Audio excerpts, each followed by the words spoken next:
ভিডিওটি ধারণ করার সময় আসলে আমার চোখের পানি রাখতে পারিনি। যে মহিলাটা মারা গিয়েছে সে কিন্তু একজন অবহেলিত মহিলা ছিলেন। তো যাই হোক, প্রিয় ভাই আমার, আপনাদেরকে উদ্দেশ্য করে বলছি, আপনারা কোনো নারীকে বিয়ের পর দাসী বান্দি হিসাবে ব্যবহার করবেন না। যার কারণ হচ্ছে, কোনো নারী পৃথিবীতে দাসী বান্দি হওয়ার জন্য জন্ম হয়নি।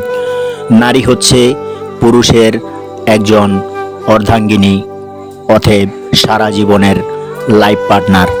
সবচেয়ে বড় কথা হচ্ছে, প্রিয় ভাই আমার, আপনার লজ্জাস্থানটা এই মহিলাটাই রক্ষা করে।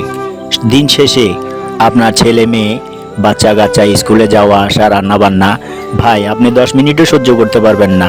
সেই নারী ততক্ষণ পর্যন্ত পুরুষের ঘর ছাড়ে না যতক্ষণ পর্যন্ত নারী পুরুষের ভালোবাসা, আদর, স্নেহ, মায়া মহব্বত পায়। কথাটি মনে রাখবেন, ভুলে যাবেন না।